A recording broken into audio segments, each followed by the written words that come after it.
حضرت علی نے فرمایا، عورت کا جہاد شوہر کے ساتھ اچھی زندگی بسر کرنا ہے۔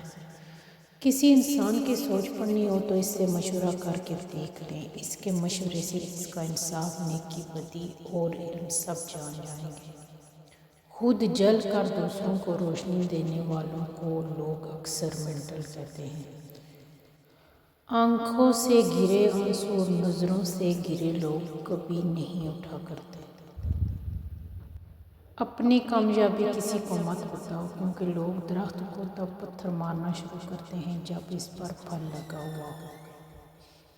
رشتے توڑنا بہت آسان ہوتا ہے، اصل سمجھداری یہ ہے کہ کچھ بھی ہو جائے درگزر کر کے محبت کو ہمیشہ قائم رکھا جائے۔ آپ جیسے چاہیں کہہ کے لگائیں، رقص کریں، گائیں اور خوش رہیں۔ دنیا آپ کو اس حق سے محروم کرنے کا کوئی حق نہیں رکھتی۔ یہ آپ کی اپنی زندگی ہے، کیوں خود پر سوچ کر جبر کریں کہ لوگ کیا کہیں گے اور دنیا کیا سوچے گی۔ دل دکھانے کے بعد بھی جو آپ سے شکایت تک نہ کرے، یقین مانیں اس شخص سے زیادہ آپ سے محبت کوئی نہیں کر سکتا۔ مردوں میں بہترین مرد ہے وہ جو عورت کی ذہنی آزادی کا گلا نہ گھونٹے، اور بہترین عورت وہ ہے جو آزاد ہونے کے باوجود اپنی حدود کا پاس رکھے اور وفا جیسے احساس کو زندہ رکھے۔ حضرت ابو ہریرہ رضی اللہ عنہ بیان کرتے ہیں، میں نے عرض کی، اللہ کے نبی، آپ مجھے کوئی ایسی بات سکھا دیں جس سے مجھے فائدہ ہو۔ آپ صلی اللہ علیہ وسلم نے فرمایا، مسلمانوں کے راستے سے تکلیف دینے والی چیز کو ہٹا دیا کرو۔ حضرت علی نے فرمایا، کسی کا ظرف دیکھنا ہو تو اسے عزت دو، فطرت دیکھنی ہو تو اسے آزادی دو، نیت دیکھنی ہو تو اسے قرض دو، خصلت دیکھنی ہو تو اس کے ساتھ کھانا کھاؤ، صبر دیکھنا ہو تو اس پر تنقید کر کے دیکھو، خلوص دیکھنا ہو تو اس سے مشورہ لو۔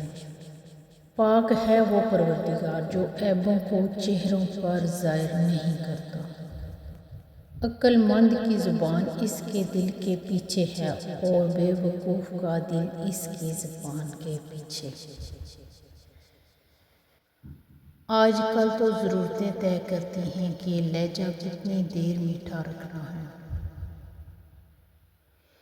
اپنے وہ نہیں ہوتے جو آپ کی غلطیوں اور عزتوں کا تماشا بنائیں، بلکہ اپنے وہ ہوتے ہیں جو آپ کی غلطیوں پر پیار، مان، بھروسے، احترام اور ادب کا پردہ ڈالیں۔